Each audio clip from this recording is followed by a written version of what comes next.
Assalamualaikum warahmatullahi wabarakatuh. Apa kabar anak-anak? Salam sehat dan semoga kalian semua tetap semangat. Kali ini Bu Ulul membuat video tutorial, bukan tutorial ya, tetapi lebih tepatnya trik supaya untuk pengelolaan kearsipan pada saat kalian UKK sedikit terbantu dengan beberapa informasi-informasi yang kali ini akan Bu Ulul berikan. Oke, untuk pengelolaan kearsipan menggunakan sistem subjek, di sini ada beberapa bahan yang sudah ada pada soal dan sudah disiapkan oleh tim untuk kalian UKK. Yang pertama yaitu jelasnya ada surat-surat yang sudah ada, lalu ada Snell Hector, map Snell, terus ada format buku agenda, surat masuk dan surat keluar, lalu juga ada daftar klasifikasi dan juga ada guide. Nah, seperti ini. Guide nanti ada untuk masalah dan sub-sub masalah. Yang kemarin sudah kita try out kan, pada saat try out sudah dijelaskan bahwa yang pink itu nanti menjadi guide masalah utama, lalu yang biru menjadi sub masalah utama, seperti itu. Ini trik dari Bu Ulul. Kalau kemarin kalian belajar sesuai dengan yang diajarkan, sebenarnya bukan trik-trik khusus anak-anak. Ini supaya mempercepat pengerjaan kalian, karena kemarin dari evaluasi kalian itu kekurangan waktu pada pengelolaan kearsipan yang seharusnya idealnya itu paling lama itu 1,5 jam atau 90 menit, itu bisa mencapai 2 jam bahkan lebih. Yang pertama, ketika kalian mendapatkan surat ini kan random, mulai dari tanggal, mulai dari perihal, itu semua acak. Pastikan kalian memilah mana surat masuk dan mana surat keluar. Jangan lupa, kalian juga harus memahami perihal beserta isinya. Kebanyakan dari kalian itu hanya memahami perihalnya saja, hanya dibaca perihal, oh ini penawaran, oh ini pesanan, tanpa dibaca isinya. Oke, yang pertama silahkan dipilah surat masuk dan surat keluar. Pastikan ketika PT Medikal Tama itu berarti surat keluar, dan untuk surat masuk itu adalah surat yang tidak dari PT Medikal Tama. Nah, setelah kalian memilah mana surat masuk dan mana surat keluar, ini nanti akan dimasukkan pada surat buku agenda surat masuk dan buku agenda surat keluar. Tetapi ini tadi kan tidak urut, harus diurutkan terlebih dahulu berdasarkan tanggal. Nah, setelah surat masuk dan surat keluar ini diurutkan, kalian bisa mencatat pada buku agenda surat keluar dan buku agenda surat masuk. Jangan lupa untuk menulis di buku agenda itu yang pertama, agenda 001 itu adalah tanggal pertama. Misal pada surat keluar ini ada tanggal pertama yaitu tanggal 19 Januari, yaitu surat tugas. Nah, itu silakan ditulis pada tanggal 19 Januari, terus surat tugas. Untuk perihalnya jangan lupa anak-anak, untuk perihal itu ditulis jangan hanya surat tugas saja. Diberi keterangan surat tugas atas nama siapa yang ditugaskan di situ. Begitupun dengan surat-surat yang lain. Misal yaitu pesanan ATK. Nah, pesanan ATK itu ATK apa? Misal pesanan ATK berupa ballpoint, marker, kertas A4 dan kertas F4. Tidak apa-apa kamu tulis seperti itu. Yang jelas tidak hanya pesanan seperti itu. Jadi pesanan ATK apa gitu. Oke, sebelum ditulis pada buku agenda, surat masuk jangan lupa diberi stempel agenda supaya lebih cepat. Dan seterusnya. Ini untuk penulisan, contoh penulisan agenda surat keluar ya anak. Tanggal surat ini adalah surat keluar. Tanggalnya 19 Januari 2024. Nomor surat 01 ST garis miring 1 garis miring 2024. Kepada itu diberikan kepada siapa surat ini.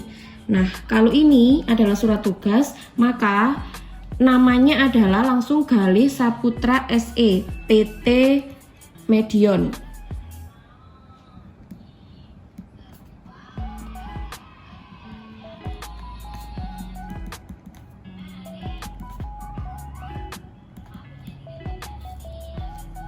perihal surat tugas.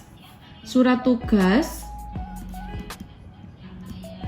Ini ada surat tugas apa? Surat tugasnya perpanjangan MOU dengan PT Permitindo Indonesia. Nah, itu silakan dituliskan di perihal surat tugas perpanjangan MOU dengan PT Permitindo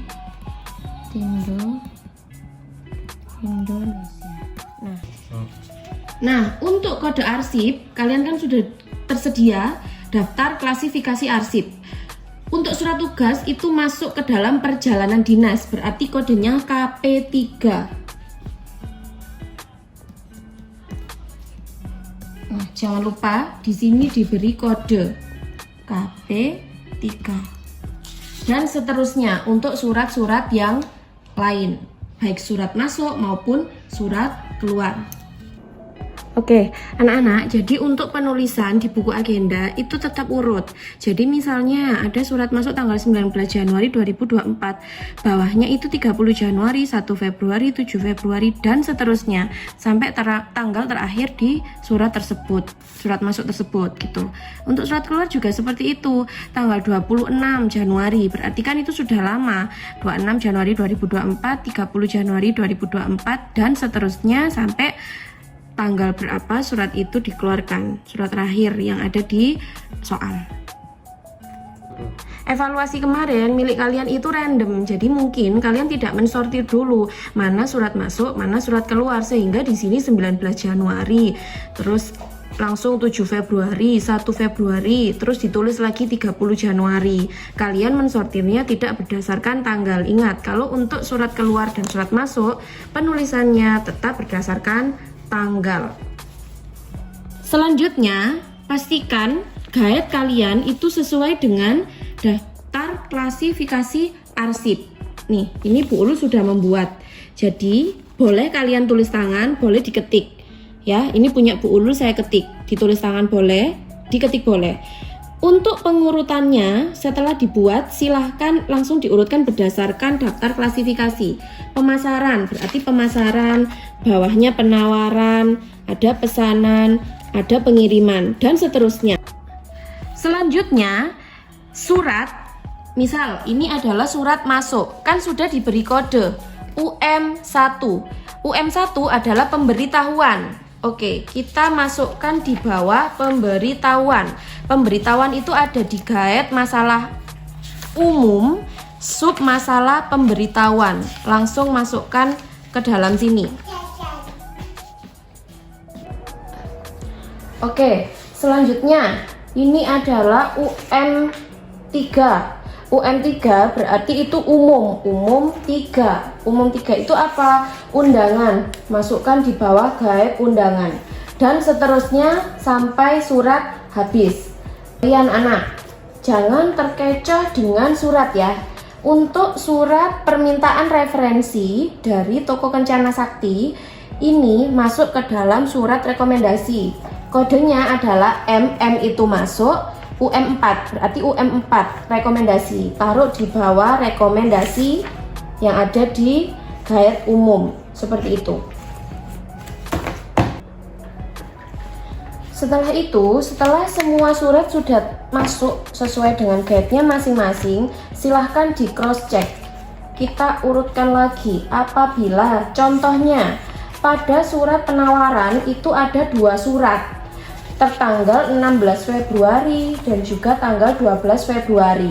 Maka surat yang berada di bawah adalah tanggal 12 karena dia datang lebih awal. Terus yang atas tanggal 16 Februari karena dia datang terakhir. Silahkan dilanjutkan terus, dicek sampai ke belakang. Contohnya ini.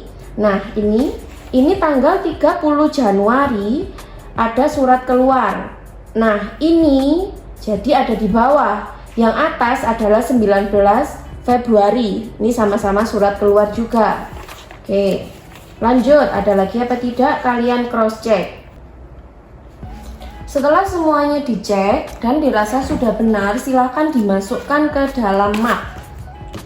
dari belakang. Kalian bisa balik, lalu kita masukkan sesuai dengan lubangnya.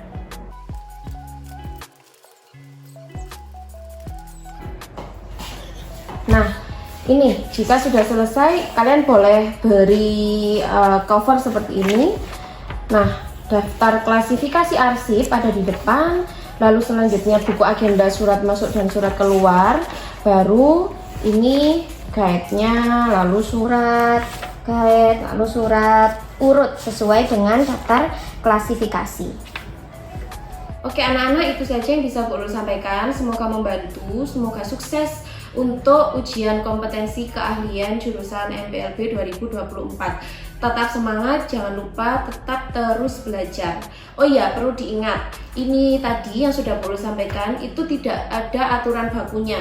Sebenarnya untuk mengarsip itu yang jelas adalah nomor 1 adalah ketelitian, nomor 2 adalah kerapian. Jadi kalian harus rapi, harus teliti ketika mengarsip, dan juga harus konsisten. Jadi jangan sampai arsip itu malah membuat kesulitan ketika kalian mencari kembali surat yang diinginkan. Itu saja yang bisa saya sampaikan. Semoga besok ketika UKK atau kalian bekerja nanti bisa sukses, dan ketika UKK mendapat nilai yang terbaik.